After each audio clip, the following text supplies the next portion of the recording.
Hey guys, this is Downphoenix, and finally the journey is over. The Olympics are over with, and that means the Retro Olympics 2016 has come to a close. So welcome to the closing ceremonies for the Retro Olympics 2016, where we find what the best Retro Olympic video game is. And to answer that question, we need to take a look at each event that's been part of this series. So first of all, as everybody knows, the 100-meter dash is a staple of Olympic events, and obviously if you want a good Olympic game, you need a good dash.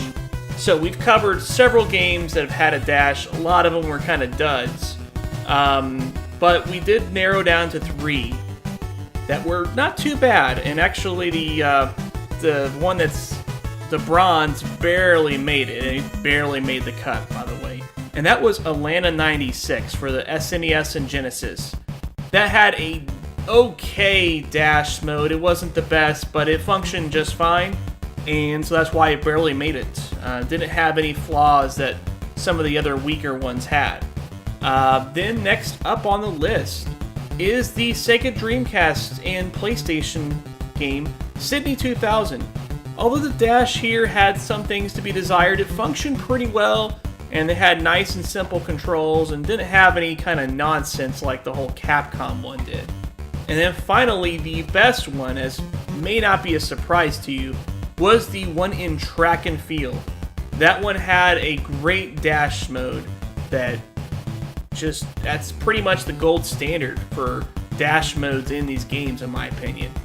Now, the next event kind of surprised us a little bit because even though track and field had the best dash mode, in the hurdles competition, it only got a bronze, which it wasn't because it was necessarily anything wrong with it.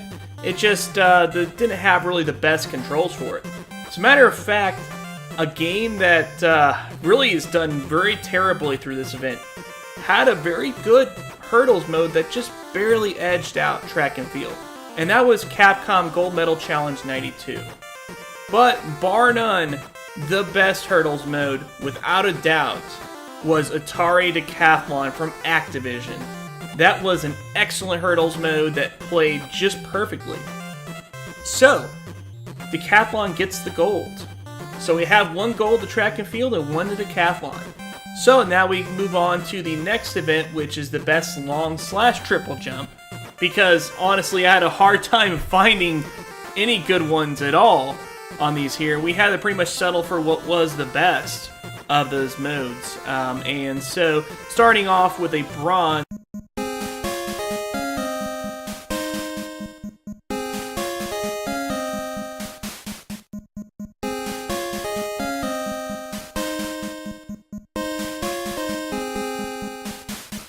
Now, barely edging that out was Decathlon from Activision, which, again, it really didn't give a lot to desire there, but it functioned just fine. And then finally, we have track and field, which had the best long jump of it. Actually, none of them were triple jumps, surprisingly enough, so I don't know why I named it best long/triple jump. I guess because some of them also had triple jump events, and the triple jump events, even though they weren't as good, were still about relatively the same quality in comparison to the other ones. They were still better than the other ones, so I think it's still a fair comparison. Now we have the best high/vault jump, like pole vaulting and things like that, for example. We covered a variety of games that had these kinds of events. Again, Sydney 2000 picks up the bronze. But there was a game, of course, that took over it, and that was Track and Field 2. Now, Track and Field 2 isn't known for these events, but the pole vaulting event in that game was actually phenomenal. I really enjoyed it. It took me a little getting used to, obviously, but once I got it down pat, it functioned very well, and we did some excellent pole vaulting. However, the number 1 event would go to Atari Decathlon with its 2nd gold medal. Decathlon had an excellent high jump event that functioned perfectly, like it had excellent controls. I was able to do very well in that event, and it was self-explanatory pretty much. So that does it for those kinds of events. Now it's time to get some stuff going on here. Now we do have a lot of events that we did, like discus and shot put and hammer throw and stuff like that, but it seemed like one thing that a lot of these games shared in common was the javelin. And that's one that I definitely want to make sure that we talk about here. So the Atari Decathlon game does another strong showing with its 4th medal. It gets a bronze in javelin with a pretty nice and easy to play javelin event. The only reason why it didn't rank higher is because it is very bare bones in the way it plays, and there's really not a whole lot of variation to the skill level of that game. It's more or less just wiggling the joystick as fast as possible, hitting the button at the right time. That's all there is to it, which, if you like simplicity, that might be your favorite one. But if you want something that's a little more in-depth, you might consider our silver medal winner, which is track and field. Track and field added an element of having angles introduced into the javelin event, and it wasn't the most smoothly playing way to do it, but it really added a lot to the event and really increased the skill ceiling quite a bit. Now, the gold medal winner just barely edged out track and field. The only reason why it did is because it handled the angles a little bit better, and that was Summer Games 2, our Commodore 64 contender, that won the best javelin event. So it's got its first medal, people. So now we've got the swimming events. Now, unfortunately, the swimming events were kind of lame, to put it to lightly, which is why our bronze medal winner, Barcelona 92, finally has its first medal. Although the swimming event was actually pretty poor in that, it was a bit better than the other competition, so it got a bronze. Congratulations to Barcelona 92.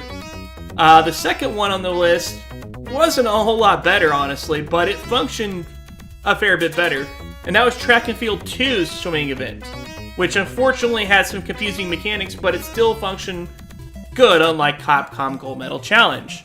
And then finally, we have the best swimming event, which the reason why this one's the best is because it keeps things nice and simple, and it doesn't try to complicate things with confusing mechanics. It just tries its best to be a swimming event, and that's Sydney 2000.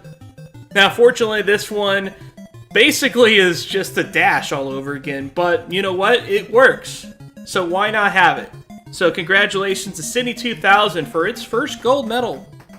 And now we've got the best diving event. Now this one is, like the swimming, has also been a problemsome thing. As a matter of fact, I probably could have, ranked them a bit differently, but you'll see why in a bit, why I did what I did. So, Barcelona 92 gets its second medal as a bronze medal winner for the best diving event.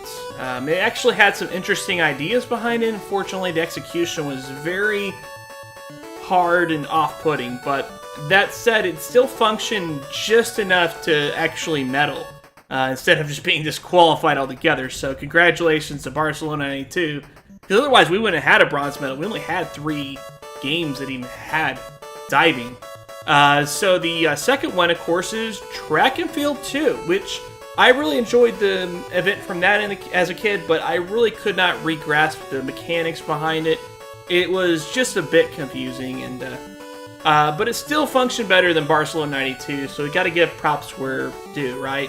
And then the best one, bar none, like flat out the best one, was Sydney 2000.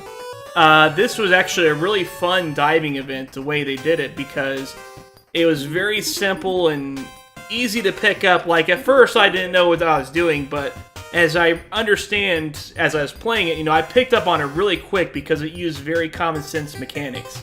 So, props to Sydney 2000 on that one for its second gold medal win. Alright, so now we've got the best shooting event. So this will be the one that does like the skeet shooting, the clay pigeon, that kind of stuff. Archery is also included into that as well. Now, unfortunately, none of the games on this list have won because of archery. So I do want to point that out. So the bronze medal winner on this one, with its first medal, or no, second medal actually, I forgot, because they won in dash, is Atlanta 96. Now the shooting mode on this could have went either way, honestly, because it had an archery mode as well as a skeet shooting mode, but it won for its skeet shooting competition.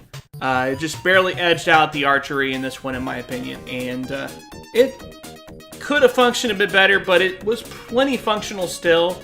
It just took a little bit getting used to how the crosshair worked and things like that, but it wasn't too bad. Now, next up on the list we've got is Sydney 2000, which actually surprised me with how good its shooting mode was, because at first I didn't really understand the mechanics, but as I kept on playing it, it actually played really smoothly, and it also was very accurate as well to the way that it's handled in the Olympic events, so props to Sydney 2000 for accuracy as well. But bar none, the most fun shooting event was track and field 2. The skeet shooting in that, or the clay pigeon shooting or whatever, that functioned fantastically. I mean, it was just smooth all the way through, and it ended up being one of the best events that we've played through this whole series. Kudos to them, you know, for another gold, or actually for the first gold medal win for track and field 2. So, congratulations there. Now we've got the best canoeing and kayaking event. Also, rowing is included into this as well, kind of, I suppose. For that, we have a bronze medal win for Sydney 2000, which the only reason why it won, honestly, is because there was only 3 games that were up for it. But Sydney 2000 still did respectable enough to medal in the competition rather than disqualified.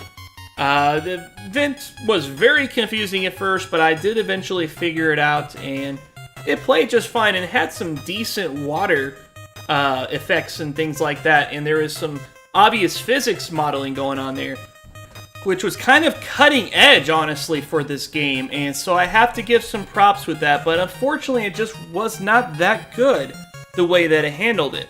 Now the second one that we have here was Summer Games 2. Summer Games 2 actually had a pretty solid canoeing and kayaking event that just barely got edged out by the competition. It had some really solid mechanics, and unfortunately the way the controls were left something to be desired. As a matter of fact, the fact that it actually tried to also have some kind of physics modeling with the water really was what actually caused it to lose over the competition, because the competition had better gameplay overall because of what Summer Games 2 did, but Summer Games 2 still did better than Sydney 2000, so congratulations there. But our gold medal winner for the best canoeing and kayaking was bar none, Track and Field 2. Again, Track and Field 2 nails it with some excellent presentation as well as solid and easy to understand controls, and it's just fun, you know, it really is. Plus it adds a lot of variation to the canoeing and kayaking, because some of them only had where you go through the gates forward and backwards, whereas that event, it actually allows forwards and backwards as well as the loop arounds, which added a little more variation.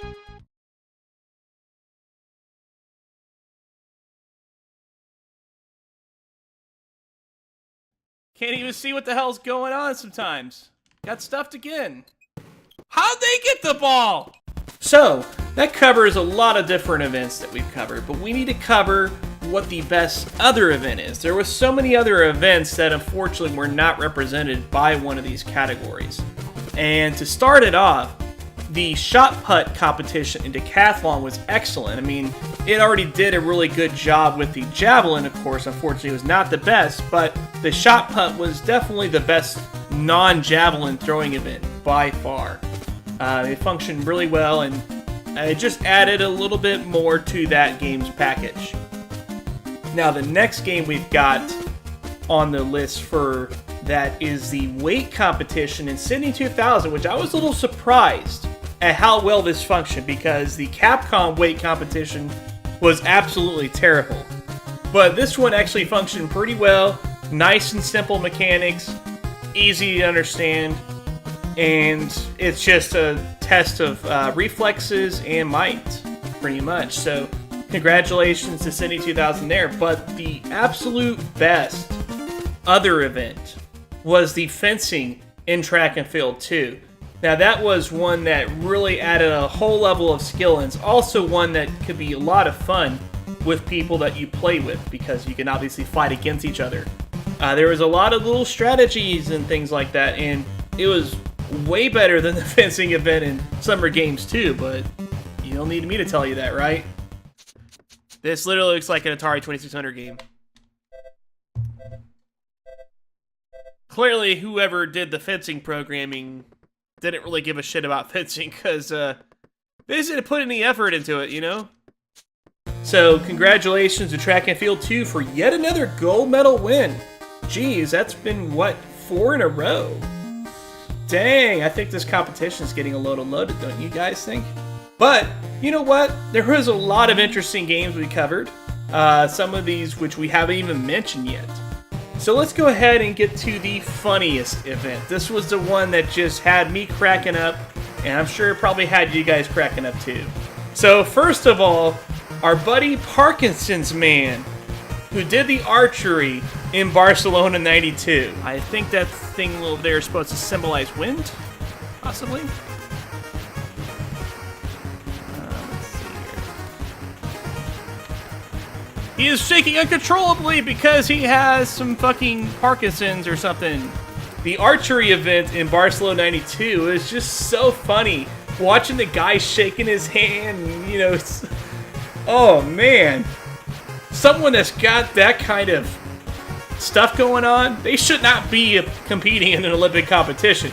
You know, just saying. But it was pretty funny watching that. But remember, kids, making fun of diseases isn't funny. But Parkinson's man was funny. Okay, so now the second event that we're going to talk about that got the silver quite easily was Capcom Gold Medal Challenge 92 with its swimming event. Oh, it's synchronized by timing. It's not rapidly button mashing. Okay, gotcha. And I just drowned, I guess? Is somebody gonna rescue my swimmer? But what made the Capcom one so funny was that you could drown in it. Your character just randomly drowns for no reason. It's hilarious. I love it. And I just got a good kick out of it, man, because it made that game a little bit more enjoyable to play. But without a doubt, the gold medal winner of this would have to be Caveman Games and the Wife Toss. I mean, you gotta have a lot of great, hilarious times tossing your female mate around in this game, so... This is not sexist at all. But we threw the mate. Looks like we got 3 bags or whatever the measurement is there. 33 foots. Oh, foots. Okay. Makes sense. You know what? Enjoy that as much as you can because the game as a whole is terrible. But the Wife Toss was pretty fun. Alright, so now we're going to cover the worst event. The worst event that we played throughout the whole game series. These were the events that were just absolutely broken and did not make any sense whatsoever. Now, there was a lot of terrible events, as you guys have seen. But I narrowed it down to just 3. Starting with our bronze medal winner, which was Equestrian from Summer Games 2. How do you stop from falling off the horse there? What do you do there? Ah! Stop falling! I gotta jump over this little creek here, I guess, or whatever it is. Supposed to symbolize. Why did I get disqualified? I landed. Why do you get disqualified for landing the jump? This event on the onset seemed like it functioned just fine. But as you saw, as we continue to play, the game kept failing us, even though it did not provide us any feedback for why it was failing us. Not to mention, the harpsichord music got old fast in this event, and the graphics were just ugly. It was just not a very fun event to play. Now our silver medal winner, which finally gets its first medal out of all these games that we've covered, which is pretty sad, so it just shows how bad this game is, was the Pogo event in Snoopy's Silly Sports Spectacular. Look how stupid his face looks here, man. Snoopy, your face sucks. I somehow made that one, I don't know how.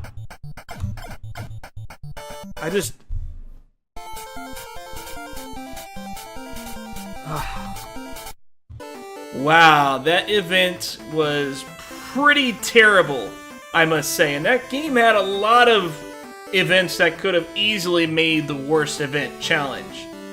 But the Pogo event was just nonsensical to the core. It really was dumb. But we were able to get a little bit of success out of it, which is why it's not the gold medal winner. The gold medal winner is Dino Race from Caveman Games. How? How do you do this?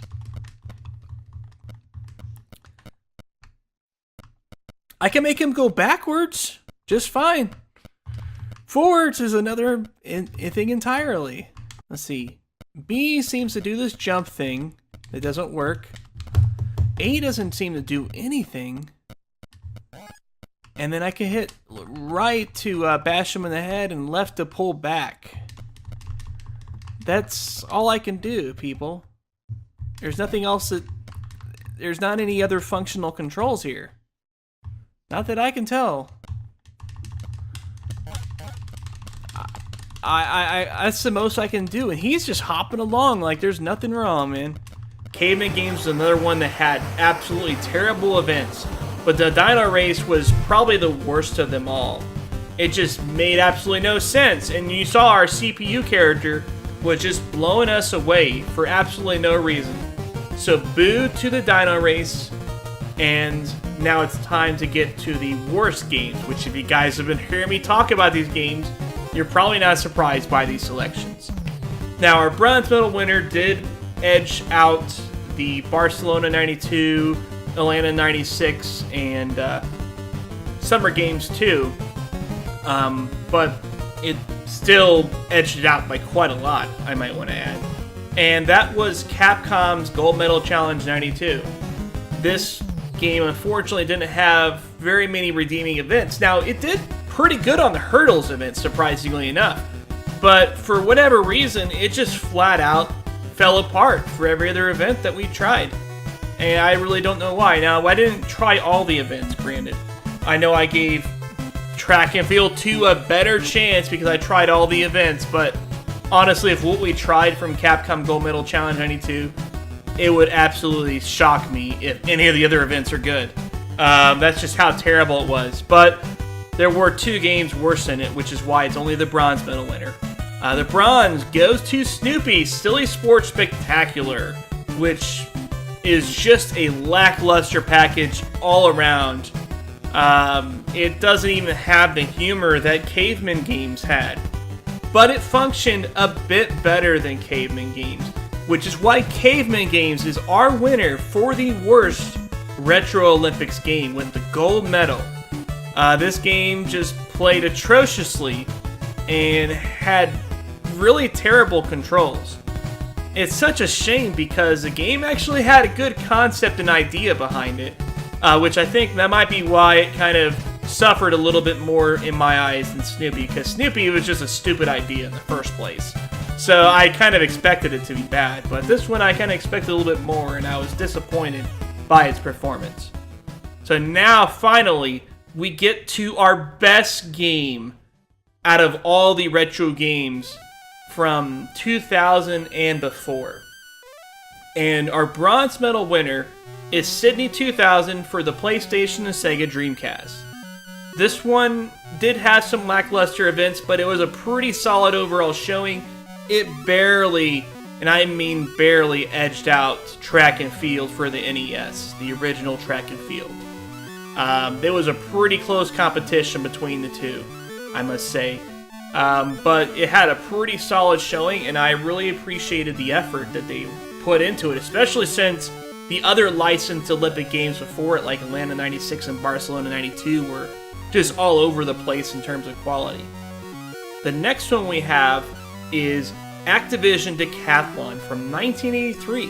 It's really a shame that Activision didn't make any more Olympic Games, at least that I'm aware of, because Decathlon was a rock-solid entry that basically, for until 5 years later, was the best Olympics game on the market, most likely, you know, and it's so simple in execution, but it functioned just fine. Everything worked good. more or less. I mean, it had a little bit of hitch here and there, but overall it played great. And unfortunately, it just did not win because it just did not have everything that our gold medal winner did. And as you might be not surprised at all, our gold medal winner is Track and Field 2. Track and Field 2 was a great game to play. It was excellent to play with friends and family. It had a lot of great events and really good graphics for the time, excellent Konami music score, and so much more. I mean, this was the Olympics game to have back in those days, man, and it's still a lot of fun, surprisingly. So I hope you guys enjoyed this series for the Retro Olympics 2016. We're going to be going back to regular videos after this, guys. So if you guys sick of me covering these games, don't fret, it's all over. It's all over, guys, just like the Olympics, like I said. So hopefully you enjoyed this episode. But don't forget to like, comment, and sub if you did. And till then, Downphoenix out.